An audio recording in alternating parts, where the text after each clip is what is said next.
We beginnen gewoon met Henk Rechts, want dat wie de man die hier eigenlijk in Staveren revanche hellen moest. Want die wie in de vorige wedstrijd in hielpen net al zijn best. Hoi Henk. Nou, dan gaan we naar de start daar. En het jouwt een prachtig gezicht hier bij de Diek langs. En hier een route van de Tonnenlei in zee. En die ging je weer om naar de haven. Daar lei een heel tonsje. En dan kon je verder naar de onderste tonnen weer bij de Diek. En dan kon je weer verder treihoekje die het Olympisch veen was. Nou, hoe leidt die staat er eigenlijk bij? Ja, de skip die wisten net precies. Nou, dit wie in de treien die het uitkwamen. En die het goerdien. En dan wie de jongens van Los. Vier wij het beste van. Want daarbij zie je nog Sibo Siesling. En daar zit de jonge Jasper bij. Maar Jelmer Los kwam heel goed. Ja, ik zie Delmer Los en Jelle Los. Die zitten er te gerne aan het helemaal. Die kwamen goed voort. Komen wel oer stuurboord. Maar hoeven net uit te wikken. Kender van Los. En dat zoals ik al hier. En dan kan ze mooi op de tonnen komen. Nou, daar komt de jonge Jasper achterom. En dan kan de second penis net, Heerskop net goed bijkomen. En dan kan Sibo Siesling daar nog oer hinnes komen. En dan hebben we de eerste trein even makkelijk zat op de git. Nou, dan komt Sleert en dan komt de rest van het veld verder. Tony Brundel keert daar en dan komen er nog meer in beeld. Want het was echt wel spannend daar verder in het vierde rakje achter de eerste treien. Maar de eerste treien die zo'n gauw soldaat bij zich van deze wedstrijd. Alweer het net helemaal het beeld zat we dat wend wien. Wie een prachtige wedstrijd, wie schitterend waar. Nou, zoals zo mooi gaat het dan naar de diepte ta. En dan gaat het verder en verder en verder. Nou, altijd Los voorop en daar zit de jonge Jasper en daar zit Sibo Siesling achter. Bij de onderste tonnen dan komt het alweer bij elkaar en dan sjovert. En die beide mannen die rond mooi. Sibo Siesling bezocht het al even heuger op, maar dat joeg helemaal niks. Sikko Heerskop bezocht het heger op, maar dat joeg helemaal niks. Die beide mannen die bleun gewoon voorop in deze wedstrijd. Maar een mooi koeltje. Ja, wie een lietse fjouwer misschien. Maar daar konden ze heerlijk bij Silier prachtig op Diesel, maar bij Staveren. Al moest bij die onderste tonnen Bolle scoort even verheftig gewoon vanzelf. Ja, dan mij even loeken. Nou, die beide mannen die blijven vooraan. Los leidt nog altijd voorop. En daar leidt Siep Meijer achterom. Siep Meijer, niet van deze media trouwens een hele mooie meisjeshoer. Maar dat Jerwe Ases pas. Hij zielt heel rustig, maar begreep goed. Hij is dus uit de B-klasse waarom kwam in de A-klasse. Hij was sneur al treden. En hij leidt nu tweede achter de jongens van Los. Die hier om de tonnen komen. En dan denken dat er helemaal nog neer aan de haan is. Ze praten er even over, sjoggen goed uit. Demma we ongeveer hinnen en demma we los. Dat weer wel moeilijk. Want ja, er komen allerlei skippen nog van onder. En dan maak je wat op eerder wijze tussen terug. En dat jouwt natuurlijk de nedige problemen. Er komt Siep Meijer aan en dan komt Sibo Siesling daar achterom. Ja, dat wie ik zei het al, de eerste treien.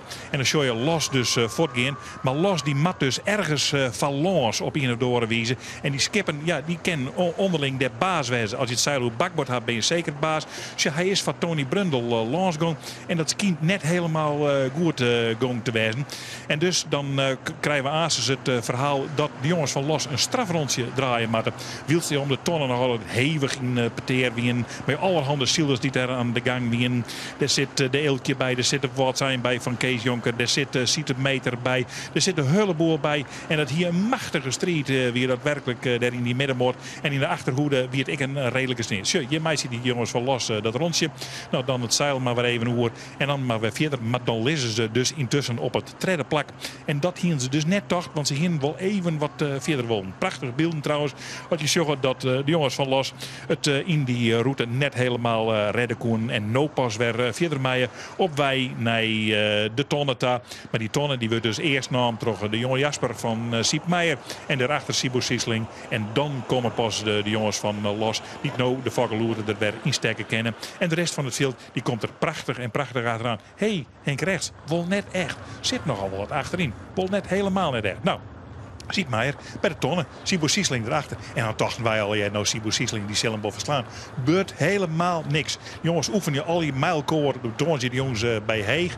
Al die treien skippen die het eerst lezen. En ze meidje elkaar ik helemaal neer. Maar dat is toch merkwaardig dat Sibo Siesling, Siep Meijer vorig jaar nog in de B-klasse net eens inhelliken. Nou, daar zitten jongens van Los dan achter. En dan komt de rest van het veld. Daar zie je de Sleertemer en de Heerskop. Die zie je er al tegen achter. Dan komt Kees Jonker daar dichtbij. En dan zien we dit.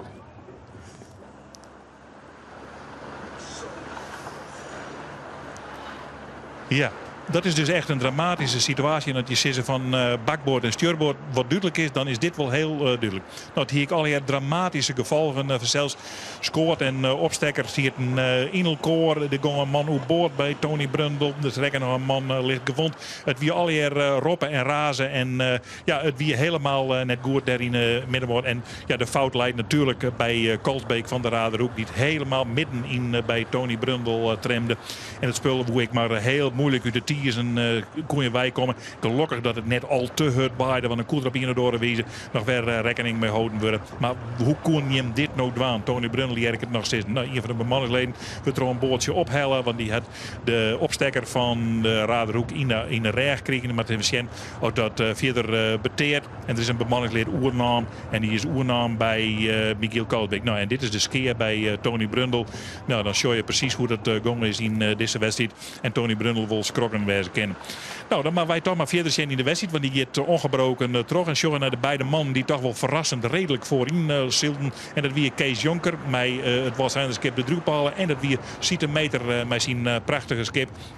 Die heel goed lang voorin varren blauwe koen en daar lang staan houden. Maar op het laatste moesten ze al wat belezen aan. Want dan komt er van alles van achteren vanzelfs. Ja, deze man bijvoorbeeld, Jelle Talsma en Henk Rechts. Ken Henk Rechts trouwens om die tonnen. Zeggen we nou eens even zien, want Sneur rekken er mooi die tonnen. En dan mocht er wel trok in, want die in hier zien. Zeggen we eens even zien hoe er met die tonnen gaat? Ja, gaat goed. Gaat goed met Henk Rechts. Nou, dan de eerste madder, Tarma, die rekt er nog uit.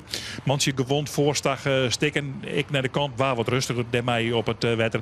En je zag hier de jonge Jasper die nog altijd Sibo Siesling in het gerak houdt. En de jongens van Los die dan als treden met tonnen komen. Nu gaat er een protest van de wedstrijdcommissie Sjen. Die jongens van Los over hun tugage.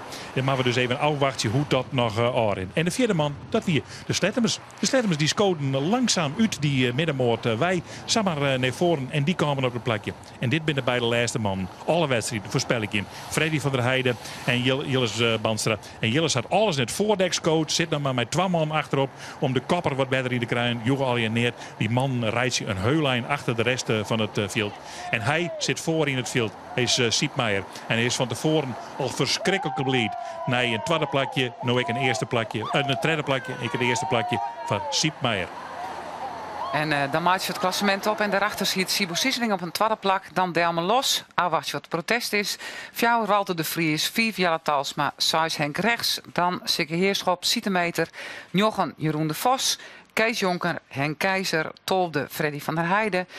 13e Jilles Banstra en de laatste treien. U dus, Tarema, Brundle en Kalsbeek. Dat jouwt het volgende klassement. Sibo Siesling het 2,9 punten. Siepmeijer 3,9.